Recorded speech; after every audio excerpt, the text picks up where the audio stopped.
All right, so we're going to continue looking at the composition of different substances, but in this case, instead of looking at pure substances, we're going to start to look at mixtures. Because just like with the pure substances, the composition is going to directly impact the properties. So if we think about something like oxygen in the atmosphere, the amount of oxygen is going to determine the ability to support aerobic life, so life that undergoes or performs respiration. And that's also going to be the case in bodies of water, so dissolved oxygen. The amount of oxygen present is going to determine which organisms and how many organisms can live there. If we think about steel, so steel alloys, just combinations of different metals and things like that. So the relative amounts of those different metals that we're using to make the alloy is going to have a direct impact on its corrosive resistance, corrosion resistance, excuse me, as well as the strength of that steel. And then when we think about medicine, the active ingredient, so the part of it that's actually fighting the disease or doing whatever that medicine's designed for, the amount of the active ingredient in that medicine is going to have a direct impact on the effectiveness of that medicine. So if there's a lot of it, it could be more effective. It could be too much, that there's also going to be a negative side effect. If there's not enough, you may have a little bit of the beneficial effect being seen, but it may not be enough to overcome whatever the disease may be. But with this chapter, we're primarily going to be thinking about homogeneous mixtures, so mixtures that are uniform throughout. And for those types of mixtures, we've got a special term known as solution.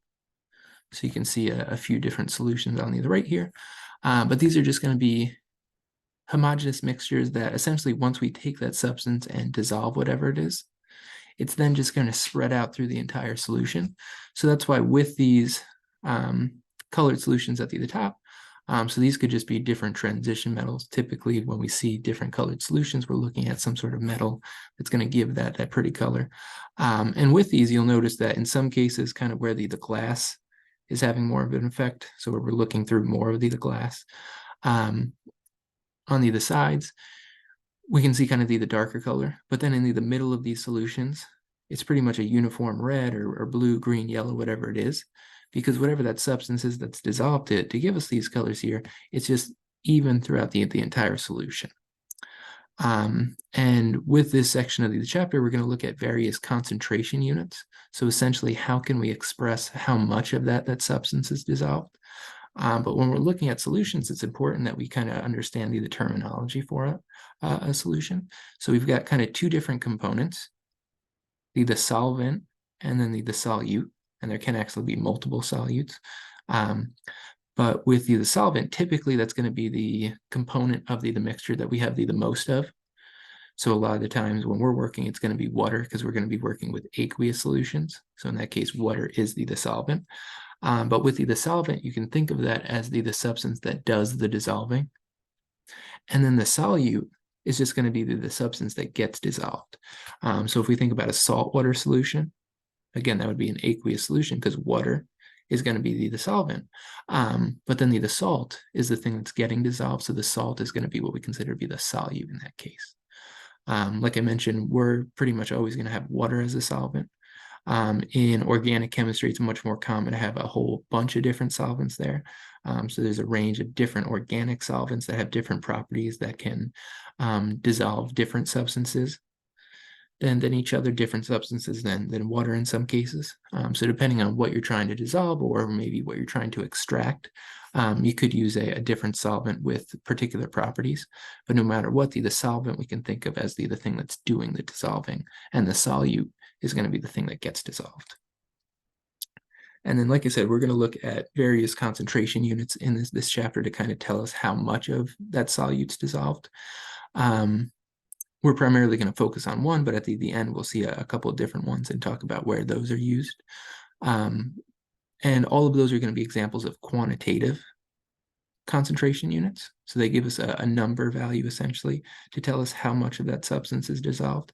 But we can do it qualitatively with just dilute and concentrated.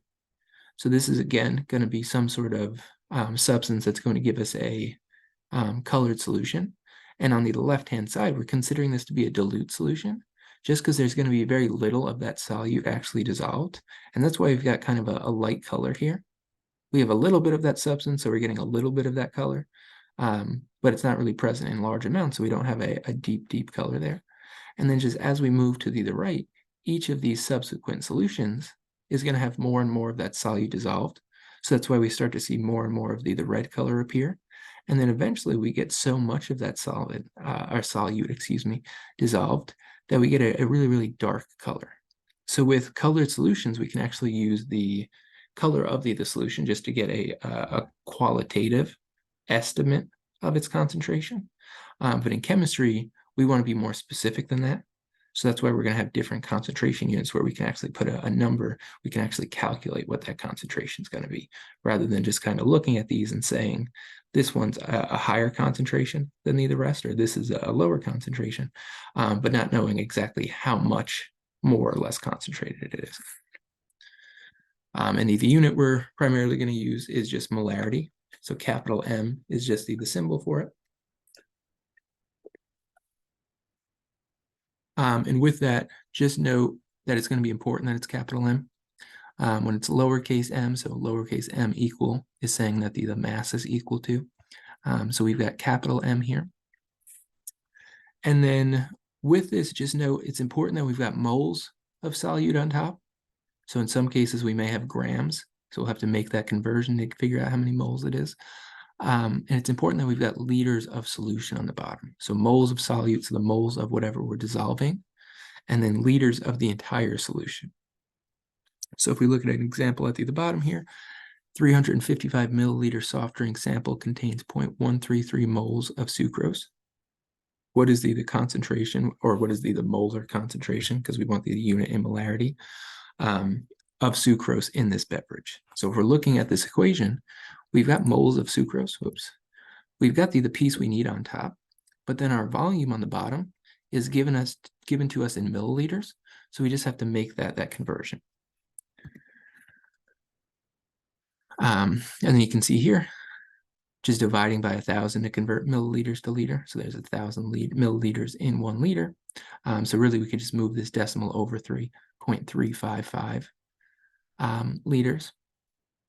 But then when we divide that into the 0.133 moles, we're going to get a molar concentration of 0.375 molar. So just note when we're referring to a solution like this, we wouldn't say 0.375 molarity.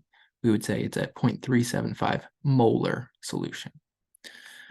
And then if you want to practice with the next one, in this case, we're taking a teaspoon of table sugar, which contains about 0.01 moles of sucrose. And then we're dissolving that in a cup of tea with a volume of 200 milliliters. So again, we've got to kind of do the same thing because we've got the moles on the top, but our volume unit on the bottom is in milliliters rather than liters. And then with this one, the example at the top here is just showing the same sort of setup that the previous one had in the textbook. One other way we can approach this is kind of with dimensional analysis. It's the same exact thing, and you can kind of see the same pieces. But with this one, we're starting with moles on top. We're starting with a volume unit on the bottom, but it's not the correct volume unit. So we've got to convert milliliters to liters. But since we've got milliliters on the bottom of this fraction, that means we need milliliters on the top of the next one and liters on the bottom. So it's the same thing here. It's just kind of shown a little bit differently. Just the way that it's pieced together. But we can solve it either way. If you want to do this calculation on its own even, and then just take that value and divide it, or divide the moles by it, you can do that too. Just remember with the calculations, if you kind of break them up, don't round those answers until the very end. In this case, it won't matter because it's just 200 divided by 1,000. So no matter how you round that, it's not going to change. But in some cases, if we have, especially if we're going grams to moles, if we have to make that conversion on top rather than the volume, if we round that answer and then divide by the volume, it can kind of throw things off with sig fig. So just remember not to round to the very end. But with this, what we can also do is use the molarity. We can use that molar concentration in order to determine how many moles are in a solution or what the volume of that solution is going to be. So we can actually use this molarity as a conversion factor. And the reason we can do this is because that capital M, really moles per liter. So what this really represents is 0.375 moles per 1 liter of solution. So because we've got that ratio, we can use this as a conversion factor, very similar to how we can use the molar mass as a conversion factor between grams and moles. We can do the same thing with solutions. It's just now that we've got moles and liters in the molarity, those are going to be the units that we can convert to, or convert between moles and volume. So with it, we can take that molarity equation, and for this one, how much sugar is contained in a modest sip, so about 10 milliliters of the soft drink. So that's where the 0.375 molarity came from. That was just from the previous question that we solved that one. But we want to figure out how many moles of sugar are going to be in that sip. So we can take our molarity equation, rearrange it to solve for moles. So we'll cross multiply molarity and liters there. And with this setup, that's exactly what's going on. So this comes from the textbook. We've got the molarity, 0.375. We've got the volume, but we need to convert it to liters since it's 10 milliliters to start. So we just have that conversion going there. What we can also do is just use dimensional analysis from the very beginning. So we can start with the volume. We actually have 10 milliliters. But since molarity is based on liters, we have to first just make that conversion. So 1,000 milliliters on the bottom to cancel milliliters, 1 liter of solution on top. And then because this 0.375 molar is really 0.375 moles per liter, we can use that as our conversion factor between liters and moles. Again, liters on the top of this step means we have to have liters on the bottom here. Gets moles on the top, and that's the unit we want to get to. So that would just be our final step. And then in either case, we'll wind up at the same point, but we've got 1 sig fig here, just because the volume we're using, 10 milliliters. You can even see it here. We've got that squiggly line for approximately 10 milliliters. So we've only got 1 sig fig there. We can only have 1 sig fig in our final answer. Okay. And then with the next one, what volume of the sweetened tea described in example 3.14 contains the same amount of sugar as the 10 milliliter of the soft drink? So the soft drink we just solved for, 0.004 moles of sugar. And then the sweetened tea also comes from the previous example. We had a concentration of sugar in that as 0.05 molar. And we want to figure out what volume of this solution we're going to need in order to have an equal number of moles. So if you want to pause it and work through it on your own, you can, because I'm just going to start to go through it. But again, we want to remember 0.05 molarity is really 0.05 moles per liter. So we can use that as a conversion factor if we recognize that capital M is just moles per liter. And again, it's a very similar concept to the molar mass where we've got grams per mole. We can use that to relate the two units. But again, with dimensional analysis, we can start with what we have there for the actual amount. So we had 0.004 moles of sugar. But with the sweetened tea, we had a concentration of 0.05 molar. So we've got 0.05 moles of sugar for every 1 liter of that solution. So there, the moles of sugar is going to cancel. This will tell us how many liters of this solution we would need. But this question specifies milliliters. So we've got to go 1 step further. If it just said what volume of the sweetened tea we needed, we could stop after this step. But since it wants milliliters, we've got to go 1 further. We've got to cancel liters.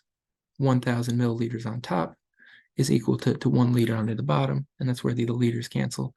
And ultimately, we just get 80 milliliters. And then we've got 1 sig fig in both of these values to start. So again, we should just have 1 sig fig in our final answer. But with the molarity, again, the big thing is just going to be recognizing that it's moles per liter, because that's going to be a key in all of the different types of conversions we do here.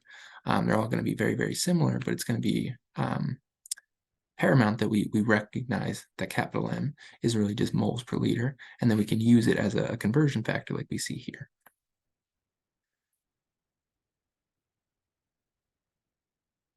Okay. So distilled white vinegar is a solution of acetic acid. So acetic acid, just the substance that gives vinegar its characteristic smell. And then a 0.5 liter vinegar solution contains 25.2 grams of acetic acid. We want to determine what the concentration of that solution is going to be in molarity. So like I was saying, we want to always recognize that molarity is moles over liter.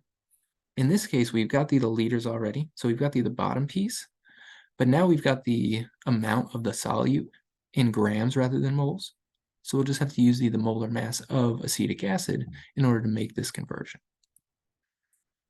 So you can see the textbook kind of set up here. So again, we had liters on the bottom already, don't need to change that, but we need to convert grams into moles. So that's just what they have going on the top part here. We can also kind of break it up differently and do a dimensional analysis. We'll wind up at the same spot overall, but we can just start with, and in this case, it's actually exactly the same, but we've just got 25.2 grams of acetic acid. So how much of that solute do we have over the volume of the solution? And again, that piece, we don't need to change at all. We've got liters, that's what we want to have on the bottom. But since we've got grams, we've got to convert to moles. We need to use the molar mass of acetic acid. So we can add up the 2 carbons. We can add up the 4 hydrogens. We can add up the 2 oxygens, and we'll get just over 60. So by dividing there, we're converting acetic acid from grams to moles. And now grams canceled. We've just got moles on top for acetic acid. We've just got liters of solution on the bottom. So we're going to wind up with a unit of molarity in that case, 0.839 molar or 0.839 moles of acetic acid per liter of solution.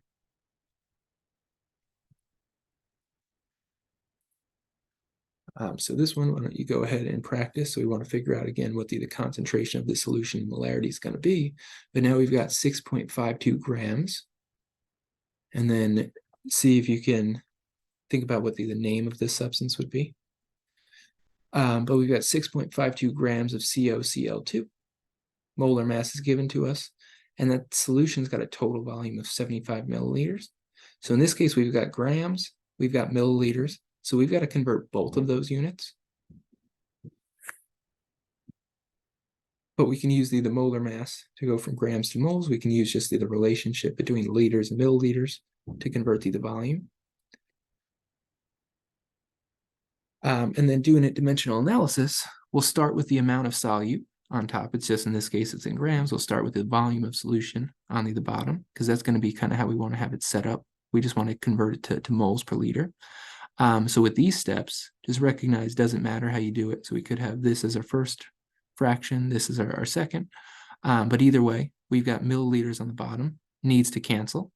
So 1,000 milliliters on top is equal to 1 liter on the bottom. 6.52 grams on the top, so we need to flip that molar mass. So we cancel grams, wind up with moles. But now with it, we've canceled milliliters, we've canceled grams. So the only thing we have left is just moles of CoCl2 over liters. And then when we actually do the calculation, we'll just get 0.674 molar for this solution. And then with the name of this substance, so it's going to be cobalt chloride. But cobalt's a transition metal, can have multiple charges. So we've got to specify which version of cobalt we have. And since each of these chlorine are going to be -1, we'll have a -2 charge overall coming from those chloride. So the cobalt will have to be +2. So we just have cobalt 2 chloride.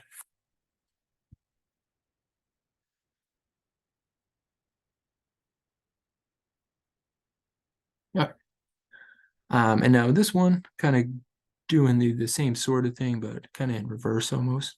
In this case, we want to figure out, and this could be, maybe we want to make 0.25 liters of a 0.53 molar or a 5.3 molar solution. So maybe we want to make this sample, or we want to make this solution. We've got to figure out how much of the sodium chloride do we actually need to measure out in order to make this solution, make this much solution with this concentration. But again, we can use dimensional analysis. We just have to recognize moles per liter. and then we can get the molar mass of the sodium chloride. But we've got the volume. We've got moles per liter, so we can go from volume to moles. And then because we've got the formula, we can then go from moles to grams. And if we do dimensional analysis, each step kind of directs how we need to set up the next one. So with this one, what I would actually do is set this one up kind of in reverse. So I would start with the 0.25 liters and then multiply it by 5.30 moles for every 1 liter. And that'll give us however many moles of sodium chloride we need, in this case 1.325. And with this, we could really have this in just one string of calculations, so we could also just add this step on. But with this, like I said, don't round to the very end. So this has 3 sig figs, this has 3 sig figs. This has 4 though, because this isn't our answer. This is just a calculation we're using. So we don't want to round here, because if we round this one, it may wound up affecting our final answer. But once we get moles of sodium chloride, now we can just use the molar mass of sodium chloride to figure out however many grams we actually need. So in this case, 77.4 grams of sodium chloride.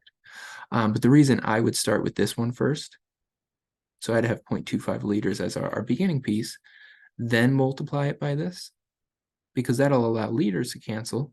We'll just be left with moles of sodium chloride. And then after that, we could just have this as our next fraction. So it really could just go 0.25 liters times 5.3 moles over 1 liter times 58.44 grams per 1 mole. And then how many grams of calcium chloride are contained in 250 milliliters of a 0.2 molar solution. And then just note in this case, calcium chloride, just like the sodium here, group 1 and group 2 are always +1 or +2, so we don't need to specify the charge like we did with the cobalt, because we know just based on those elements what ratio they'll have to combine in with the chloride. But if you want to work through that one, just as always, pause the video. Going to be very similar to this one with sodium chloride, but I'm just going to move ahead in 3, 2, 1. But this is the setup I was mentioning earlier. I would start with the volume. So with the previous one, we had liters already. So we didn't need to change anything about that in order to have it match with the molarity. But for this question, we're given 250 milliliters. And then remember, molarity, moles per liter. So we need to convert that unit in order for it to actually match up with the molarity. So first we'll divide by 1,000 just to convert it into liters. Or you might get comfortable with this, just moving the decimal over 3. So 250 milliliters would really just be 0.2500 liters. If you do just move the decimal over 3 though, just remember that 0 at the end here is significant. So we would still want to have 0.2500. But once we do that, we get into liters of solution. And then based on this molarity, we're telling us for every 1 liter of solution, we have 0.200 moles of that calcium chloride. And then just based on the formula, we're given the molar mass in this case, so 1 calcium plus 2 chlorine. But based on the molar mass, now for every 1 mole of calcium chloride, we have almost 111 grams. So if we look, milliliters cancels, liters cancels, moles cancel, we're just left with grams of that substance. So again, the big thing here is just thinking about how we can relate these different units. So with moles, we can go to volume with molarity, or we can go to grams with the molar mass, and then we can go back and forth depending on just how we set up the parentheses. So in this case, we're going to grams because we've got grams over moles. We could flip that, go the other way. Same thing with this molarity. We could flip it and go from moles to liters if we needed to. But we had 4 sig figs in our volume, but we only had 3 sig figs in our molarity, and that's why we're only going to have 3 sig figs in our final answer, so 5.55 grams of that calcium chloride.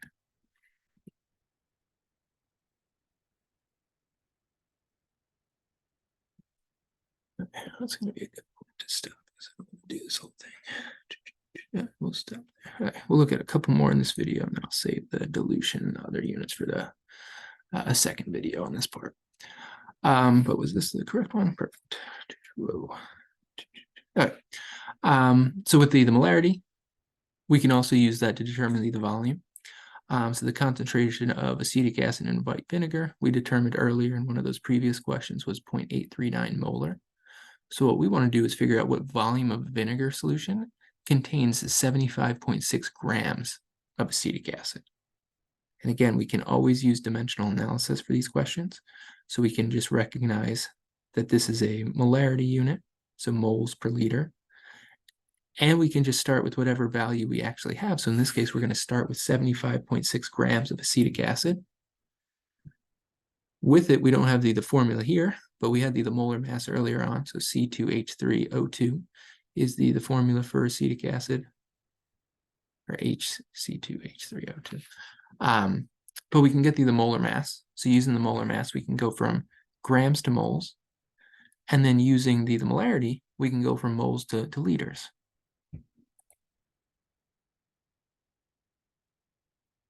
So in this case, like I said, 75.6 grams is going to be how much we start with.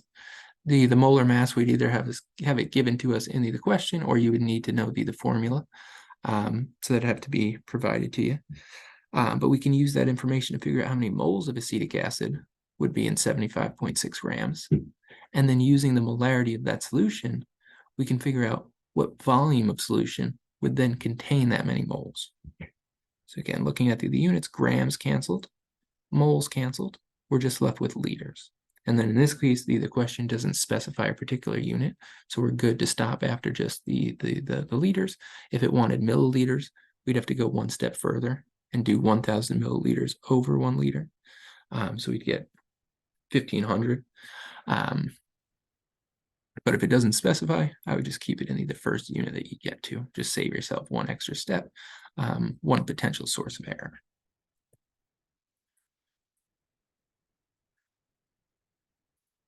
So a similar question, what volume of a 1.5 molar potassium bromide solution contains 66 grams of potassium bromide? So again, just recognize molar mass allows us to go from mass to moles. Molarity allows us to go from moles to liters. So we have all of the information we could need. We just have to do a little bit of calculation in terms of getting the molar mass. So adding up 1 potassium and 1 bromine, I think that comes out to 119. So we'll be able to divide the mass by that molar mass. We'll then be able to divide it by the molarity to get the volume.